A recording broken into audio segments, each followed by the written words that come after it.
ये अर्थालंकार देखते हैं। अर्थालंकार, अब अर्थालंकार के जो भेद हैं आपके पाठ्यक्रम में वे 5 हैं तो अनेक, लेकिन आपके पाठ्यक्रम में 5 हैं, आपको केवल 5 सीखना है। एक साथ सिखा दें? ठीक है, चलिए आइए एक साथ सीखते हैं। कौन कौन है? पहला है उपमा, दूसरा है रूपक, तीसरा है उत्प्रेक्षा, चौथा है संदेह और 5वां है भ्रांतिमान। ठीक, अब आइए इन 5 को एक साथ पहले देख लीजिए कि एक एक शब्द जो है केवल आपको परिवर्तित करना है और 5 की परिभाषाएं आपको कंठस्थ हो जाएंगी। अभी तुरंत इतना आसान कर देंगे इसको। उपमा में रूपक, उत्प्रेक्षा, संदेह और भ्रांतिमान। ठीक, तो उपमा में क्या होती है? तुलना होती, याद रखिए, एक एक शब्द केवल। रूपक में क्या होता है? भेद रहित वर्णन, भेद रहित वर्णन। उत्प्रेक्षा में क्या होती है?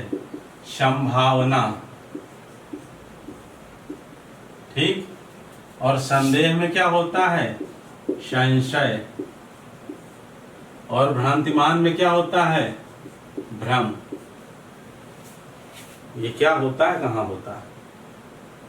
जान रहे हैं ये क्या होता है, कहाँ होता है? उपमेय और उपमान के मध्य होता है। कहाँ होता है? उपमेय और उपमान के मध्य।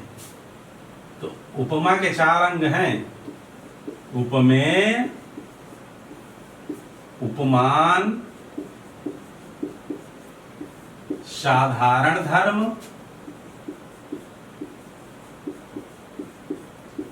और वाचक।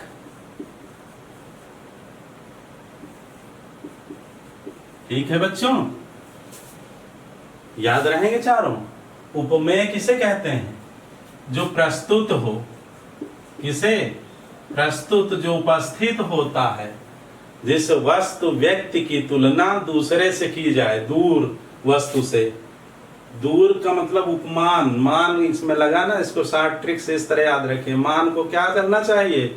व्यक्ति से दूर रखना चाहिए। दूर पर पड़े हो, इधर उधर बिखरे हुए, वे होते हैं उपमान। इन्हें कहते हैं अप्रस्तुत। और साधारण धर्म, जो उपमान और उपमेय के मध्य वर्तमान रहता है, वे गुण क्या रहता है? वर्तमान। और वाचक होता है सो, सरिस, ज्यों। ठीक, ये सब वाचक होते हैं। अरविंद स्वानन रूप मकरंद, आनंदित लोचन भृंग पिए, पीपर पात सरिस मन डोला। तो ये जो है वाचक हैं। वाचक क्या करते हैं? उपमेय और उपमान के बीच कंपैरिजन का काम करते हैं, तुलना का काम करते हैं। ठीक, तो उपमेय प्रस्तुत, जिस वस्तु या व्यक्ति की तुलना की जाए, जो प्रस्तुत होता है वह उपमेय होता है, भूलना मत। और उपमान जिससे की जाती है, ठीक है, दूर से होती है वे उपमान। जैसे कहा जाए उसका मुख चंद्रमा के समान सुंदर है, तो उसका मुख क्या है? उपमेय। और चंद्रमा के समान, चंद्रमा दूर है, उपमान चंद्रमा है। के समान क्या है? वाचक है। ठीक है, और सुंदर है, सौंदर्य जो है यह साधारण धर्म है चंद्रमा का। ठीक है, तो उपमेय उपमान के बीच तुलना जब की जाए तो वहां उपमा अलंकार। भेद रहित वर्णन दोनों के बीच हो तो रूपक हो जाता है। संभावना व्यक्त की जाए तो उत्प्रेक्षा हो जाता है। और दोनों के मध्य संशय बना रहे तो संदेह हो जाता है। और दोनों के मध्य भ्रम की स्थिति उत्पन्न हो तो वहां भ्रांतिमान होता है। आइए अलग अलग परिभाषा कैसे बनाते हैं, सीखते हैं। पहला है उपमा अलंकार। ठीक है, ये हाई स्कूल फर्स्ट ईयर और सेकेंड ईयर के स्टूडेंट्स के लिए है। उपमा अलंकार, तो इसकी परिभाषा क्या बनेगी? काव्य में जहां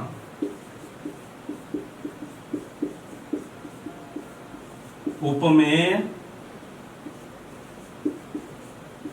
तथा उपमान के मध्य इतना कांस्टेंट रखना है। इतना तो हर एक की परिभाषा में लिखना ही है आपको, पांचों में। तो इससे तो याद कर लीजिए ठीक से। बाकी चीजें थोड़ा सा एक एक शब्द का हेर फेर करते जाएंगे, परिभाषाएं बदलती जाएंगी।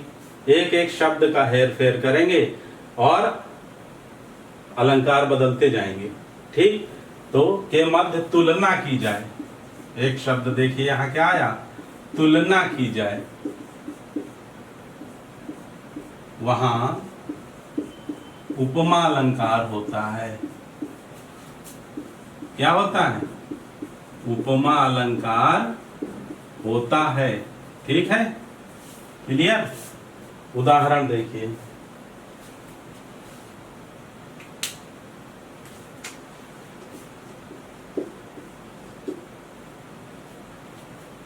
उपमा अलंकार का उदाहरण अभी हमने पढ़ा था। अरविंद सो आनन रूप मकरंद आनंदित लोचन भृंग पिए। पहला है अरविंद सो आनन सो आनंद, अरविंद सो आनंद रूप मकरंद आनंदित लोचन भृंग पिए। आनंदित लोचन भृंग पिए। ठीक, तो यहां जो है अरविंद कमल, क्या हो गया? कमल उपमान। और आनन मुख, आनन क्या है? मुख। अरविंद क्या है? कमल। तो कमल दूर होता है, मुख सामने है, तो मुख क्या है? उपमेय। और कमल उपमान। बीच में सो लगा, ये क्या है? वाचक। ठीक, और सुंदर है, रूप मकरंद अत्यंत जो है, और भंवरे जो है उसका पान कर रहे हैं मकरंद का। तो जो यहाँ शोभा है, जो सौंदर्य है, वह साधारण धर्म है।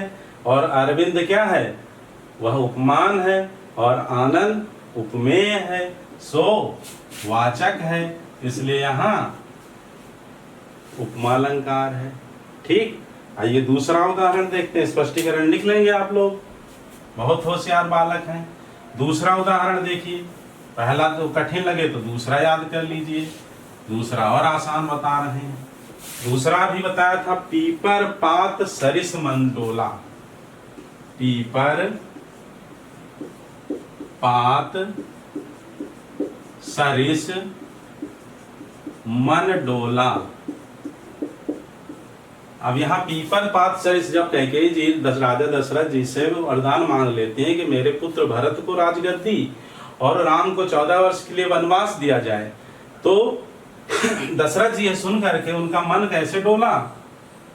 पीपर के पत्ते के समान। पीपल का पत्ता आप देखते होंगे, जब हवा नहीं चल रही हो, नीम और आम का कोई भी पत्ता ना हिल डुल रहा हो, तब भी पीपल का पत्ता हिलता डुलता हुआ दिखता है। तो पीपल के पत्ते से यहाँ तुलना की जा रही है, किसकी? राजा दशरथ जी के मन की। तो मन यहाँ क्या है? उपमेय है। और पीपल का पात जो लिखा है यहाँ क्या है? उपमान है। और सरिस क्या है? वाचक है। और डोलना क्या है? साधारण धर्म है। ठीक है, देखिए चारों तत्व विद्यमान है। ये चार तत्व होते हैं, पहला, दूसरा, तीसरा, चौथा। चारों तत्व विद्यमान है उपमा के। उपमा पूर्ण उपमा उसे कहते हैं। और उपमा के भेद बाद में बताएंगे, वो आप लोगों के लिए नहीं है। जो कंपटीशन की तैयारी करने वाले बच्चे उनके लिए। तो पीपर पात सरिस मन डोला, यह बहुत प्यारा उदाहरण है किसका? उपमा अलंकार का। ठीक, आगे बढ़ते हैं। और दूसरा इसमें जो अर्थालंकार का भेद है वह है रूपक अलंकार। अब रूपक अलंकार में जब यहाँ चेंज कर देंगे हम, कुछ चीजें ही चेंज करनी है। ठीक है, क्या करना है देखिए, पूरा नहीं चेंज करना है। रूपक अलंकार की परिभाषा देखिए नंबर 2। अर्थालंकार का दूसरा भेद, काव्य में जहां उपमेय तथा उपमान के मध्य भेद रहित वर्णन हो, क्या लिख देंगे? यही फिट कर दीजिए, भेद रहित वर्णन हो वहां रूपक अलंकार होता है। परिभाषा हो गई, कितना आसान है। एक शब्द आप बदलिए, अलंकार चेंज हो जाएगा। एक इतना आसान, इतना ट्रिकी कुछ तरीका हो सकता है क्या? लंबी लंबी परिभाषाएं किताब में, गाइडों में दी हैं, मत पढ़िए, सीखिए। अब देखिए इसका उदाहरण, प्यारा सा उदाहरण, चरण कमल बंदौ हरिराई। चरण कमल बंदौ हरिराई। ठीक, सूरदास जी की पंक्ति है। वो कहते हैं कि चरण कमल बंदौ हरिराई। हरिराई, हरिराई का मतलब मालिक, और हरि का मतलब भगवान श्री कृष्ण, जो हमारे मालिक हैं, उनकी मैं चरण कमलों की वंदना करता हूं। अब यहाँ चरण क्या है? उपमेय है। क्या है? उपमेय। कमल क्या है? उपमान। और सरिस गायब, सरिस नहीं रहता है। सरिस हो जाएगा तो फिर तुलना हो जाएगी, फिर उपमा हो जाएगा। सरिस गायब हो जाए, रूपक हो जाता है। ठीक है, इतनी बात है, समझ गए होंगे। तो चरण कमल के समान सुंदर हैं, या कमल ही चरण बने हुए हैं भगवान श्री कृष्ण के, और उन कमल चरणों की या कमलवत चरणों की मैं वंदना करता हूं। तो यहाँ उपर्युक्त उदाहरण में उपमेय उपमान के मध्य भेद रहित वर्णन है, अतः यहाँ रूपक अलंकार है। स्पष्टीकरण अवश्य लिखना है, ये काम हम आपके लिए छोड़ रहे हैं। ठीक है, नहीं तो वीडियो ज्यादा लंबा हो जाएगा। आइए आगे बढ़ते हैं। अगला है उत्प्रेक्षा अलंकार। क्या करना है? थोड़ा सा परिवर्तन, थोड़ा सा परिवर्तन, बहुत ज्यादा नहीं। एक शब्द बदलना है और परिभाषा चेंज हो जाएगी। ठीक है, उदाहरण बदल दीजिए, नंबर पूरे लीजिए। अगर आपके एग्जाम में आए उत्प्रेक्षा अलंकार की परिभाषा लिखिए। उत्प्रेक्षा, तो काव्य में जहां उपमेय तथा उपमान के मध्य संभावना व्यक्त की जाए। क्या? संभावना व्यक्त की जाए, वहां उत्प्रेक्षा अलंकार होता है। ठीक है, संभावना याद रखेंगे। संभावना, संभावना का मतलब तो समझ रहे होंगे। जैसे आप घने काले बादलों को देखिए और खूब उमड़ते उमड़ते बादल हो, आप देख करके कहिए कि आज लगता है कि भारी बारिश होने की संभावना है, भारी बारिश होगी, तो यह संभावना है। ठीक, तो यहाँ उत्प्रेक्षा अलंकार होता है। एक चीज और जान लीजिए, इसमें जो है मनुमानहु, मनुमानहु या मानव तथा जनु जानहु या जानव, यह शब्द जरूर मिलते हैं, क्योंकि ये शब्द जो है संभावना को प्रकट करते हैं। तो संभावना को प्रकट करने वाले जो शब्द हैं, मन मानव जन जानहु, है ना। मानव सूर काढ़ डारी है, वारि मध्य तैमीन, सोहत ओढ़े पीत पट श्याम सलोने गात, मनहु नील मन शैल पर आतप पर्यो प्रभात। ठीक, तो ये शब्द जरूर मिलेंगे। कंपटीशन में अगर आ जाता है और पूछा जाए, पंक्ति में दे दी जाए पंक्ति, आपके एग्जाम में भी आ सकता है, पंक्ति दी हो और कहा जाए इसमें कौन सा अलंकार है, छांटिए और उसकी परिभाषा लिखिए। तो जहां ये शब्द दिख जाए, इनमें से कोई एक शब्द नहीं, कोई एक शब्द दिख जाए तो आप जान जाइए कि उत्प्रेक्षा अलंकार है। जैसे मानव सूर काढ़िडारी है, मानव सूर काढ़िडारी है, वारि मध्य तय मीन, वारि मध्य तय मीन। ठीक, गोपियों की विरह व्यथा का वर्णन, श्री कृष्ण के वियोग में गोपियां व्यथित हैं, उनकी दशा का वर्णन करते हुए सूरदास जी कहते हैं कि मानो ऐसा लगता है कि जल से निकाल करके मछलियों को स्थल पर डाल दिया गया हो, तो उनमें जो पानी की छटपटाहट है, तड़प है, वेदना है, वही वेदना सूरदास कहते हैं कि गोपियों की है, भगवान श्री कृष्ण के विरह व्यथा में वे व्यथित हैं। ठीक, तो मानव सूर काढ़िडारी है, वारि मध्य तय मीन, यहाँ उपमेय और उपमान के मध्य संभावना व्यक्त की जा रही है। दूसरा उदाहरण भी लिख सकते हैं, सोहत ओढ़े पीत पटु, श्याम सलोने गात। लिख दें, चलो लिख देते हैं, एग्जाम में लिखने के लिए आएगा तो आप लिखेंगे और नंबर पूरे लेंगे। दूसरा उदाहरण, सोहत ओढ़े पीत पटु, श्याम सलोने गात।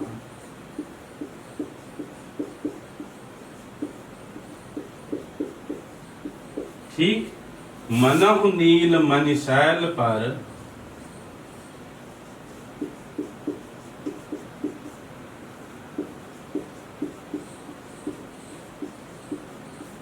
आतप पर्यो प्रभात, आतप पर्यो प्रभात। ठीक, तो सोहत ओढ़े पीत पट, भगवान श्याम सुंदर का शरीर कैसा है, नीलमणि पर्वत के समान श्याम, श्यामला, श्यामालंग, और उनके ऊपर जो पीतांबर ओढ़े हैं वो पीतांबर कैसे फब रहा है, मानो सुबह की प्रातःकालीन धूप फैल गई हो नीलमणि पर्वत के ऊपर, सोना की परत एक बिछा दी गई हो। आतप माने धूप, प्रभात माने सुबह की। ठीक है, तो भगवान श्री कृष्ण यहाँ क्या है, उपमेय है, और नीलमणि पर्वत क्या है, यहाँ भगवान श्री कृष्ण का जो श्यामला शरीर है उपमेय है, नीलमणि पर्वत यहाँ क्या है, उपमान है। ठीक, और जो उनके मध्य मानव, मनहु नीलमणि, यह शब्द जो आया है संभावना प्रकट कर रहा है, तो यहाँ पर उत्प्रेक्षा अलंकार है। आगे बढ़ते हैं, ठीक से समझ में आ गया होगा। अब आगे है संदेह अलंकार, ये नंबर 3 पे था, और नंबर 4 संदेह अलंकार।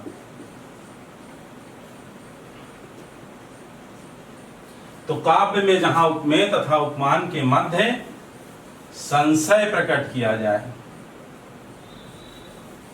क्या, संशय, एक शब्द याद रखिए, संदेह, संशय, भ्रांतिमान, भ्रम। तो संशय और भ्रम में क्या अंतर है भैया, मालूम है? संशय क्या होता है, भ्रम पहले समझ लीजिए, अच्छा उसके बाद बताते हैं फिर उदाहरण। काव्य में जहां उपमेय तथा उपमान के मध्य संशय व्यक्त हो, वहां उत्प्रेक्षा नहीं, यहां भी बदलिए। कौन सा अलंकार, संदेह अलंकार।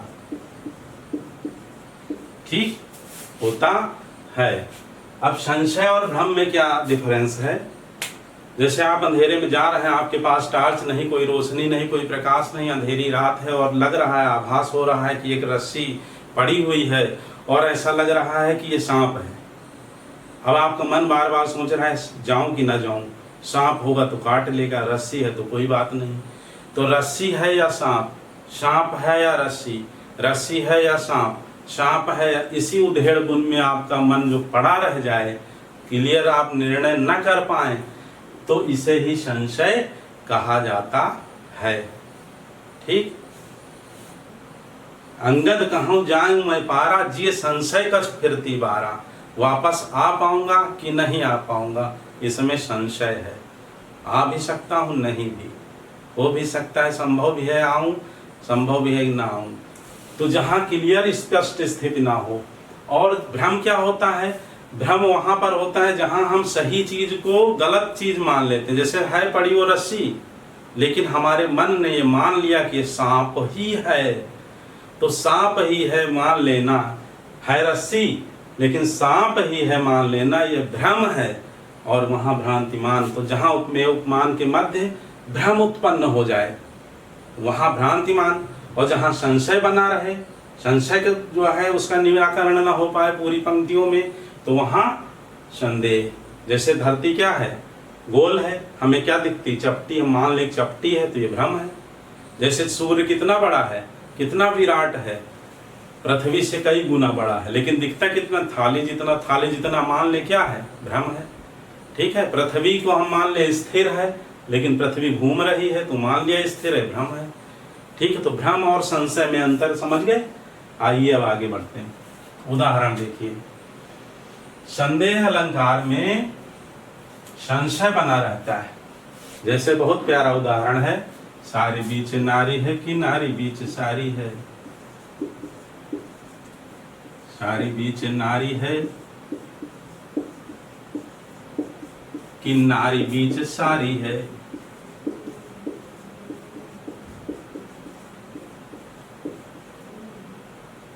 ठीक। कि सारी ही की नारी है,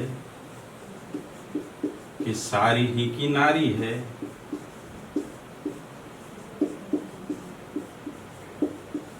कि नारी ही की सारी है। कि नारी ही की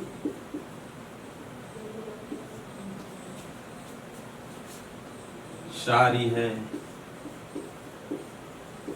ठीक। सारी बीच नारी है कि नारी बीच सारी है। कि सारी ही की नारी है कि नारी ही की सारी है। स्थिति स्पष्ट नहीं है। दुर्योधन खींच रहा है, भगवान श्री कृष्ण का अवस्थावतार हो चुका है, खींचते खींचते वो थक गया, तो कवि लिखता है कि सारी बीच नारी है। साड़ी के बीच में नारी है कि नारी के बीच में साड़ी है, कुछ पता नहीं चल रहा कि सारी ही की नारी है, कि ऐसा लग रहा है कि सारी ही नारी बनी हुई है, कि नारी ही की साड़ी है, कि नारी की ही साड़ी बन गई है। ठीक है। तो यहाँ पर क्या है? उपमेय उपमान के मध्य संशय व्यक्त किया जा रहा है, अतः यहाँ संदेह अलंकार है, और ये आपके लिए बिल्कुल नया है। जो 11-12 के विद्यार्थी हैं तो अच्छे से समझ लें। तो संशय एक शब्द याद रखिए, संदेह, और भ्रम कर दीजिए, इसी को क्या कर दीजिए? भ्रम। तो क्या हो जाएगा? भ्रांतिमान। क्या हो जाएगा? भ्रांतिमान। ठीक। तो इसको भी कर लीजिए, भ्रांतिमान। तो काव्य में जहां उपमेय तथा उपमान के मध्य भ्रम उत्पन्न हो, व्यक्त को मत लिखिए, उत्पन्न हो, भ्रम उत्पन्न हो जाता है। दूसरी चीज को दूसरी मान बैठते, जो गलत है उसको सही मान लेना, यही भ्रम की स्थिति है। ठीक है। ठीक है। जो गलत चीज है उसको सही मान लेना भ्रम है, नहीं सही को सही मान लेना, उसमें क्या भ्रम? वो तो सत्य है, त्रिकाल सत्य होता है। ठीक। तो जो गलत है उसे सही मान लेना, रस्सी को सांप समझ बैठना, बैठ लिया, मन में ठान लिया कि नहीं सांप ही है, जाएंगे काट लेगा, तो भ्रम हो गया। ठीक है। अब इसका उदाहरण क्या है देख लीजिए। कपि करि हृदय विचार, दीन मुद्रिका डारी तब। कपि करि हृदय विचार,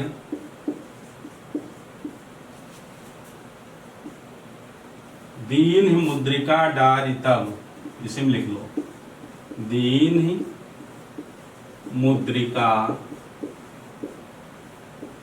डारि तब, जनु अशोक अंगार, जनु अशोक अंगार, दीन ही हरस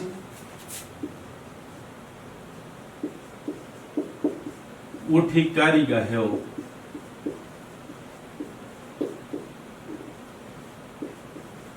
उठि कर गह्यो, कपि करि हृदय विचार। हनुमान जी विचार कर रहे हैं कि अब जो है सीता जी विषाद के सागर में डूबती जा रही हैं, तो अब हमें मुद्रिका डाल देनी चाहिए जो भगवान राम ने दी है, अन्यथा कहीं विषाद के सागर में डूब जाएंगी तो फिर क्या, का वर्षा जब कृषि सुखाने। सीता जी क्या मांग रही, अंगारा मांग रही भगवान से, आकाश से, अशोक वृक्ष से कि अवन न आवत एक तारा, कोई भी तारा अंगारा आ जाए मैं आग लगा करके अपने को भस्मीभूत कर दूं, इस रावण के सामने दोबारा मुझे ना आना पड़े, ठीक है, मैं अपना चेहरा इसे ना दिखाऊं। तो उस समय की बात है, कपि करि हृदय विचार, दीन मुद्रिका डारि। तब मुद्रिका चमकती हुई, हीरा जटित हुई, माणिक्य जटित हुई मुद्रिका देखा तो ऐसा लगा कि अशोक ने अंगारा दे दिया हो, तो भ्रम हो गया, क्या अंगारा समझ लिया कि अब तो काम बन गया, मेरी विनती सुन ली, ठीक है। तो थी मुद्रिका और मान क्या लिया, अंगार, अंगारा है, ठीक है। दीन, दीन सीता जी के लिए आया, दीनता की स्थिति में जो है हर्षित होकर के उठी और कर गए हो, हाथ से उठा लिया, ठीक। दूसरा, और दूसरा देख लीजिए, कठिन लग रहा है, अगर आप इसे याद कर लेंगे तो इसे सोरठा जो आपके पाठ्यक्रम में आता है, सोरठा का भी उदाहरण ये है, तो आप सोरठा का भी उदाहरण लिख सकते हैं, ठीक है। दूसरा देखिए,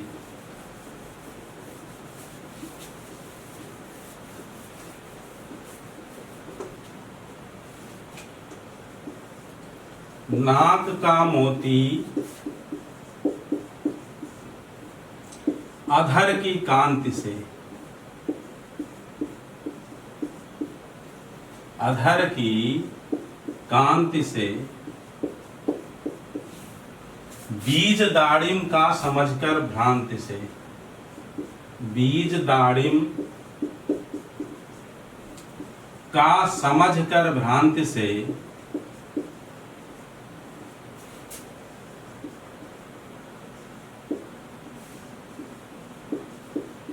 देख कर सहसा हुआ सुख मौन है, देख कर सहसा हुआ सुख मौन है,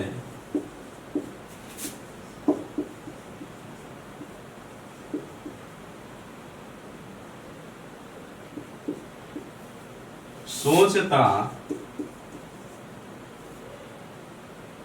सोचता यह अन्य सुख कौन है,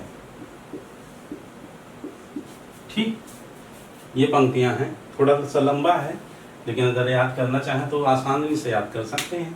नाक का मोती अधर की कांति से, लक्ष्मण जी की पत्नी उर्मिला बगीचे में जाती है, जो राजमहल के से जुड़ा हुआ होता है, बगीचे में जाती हैं तो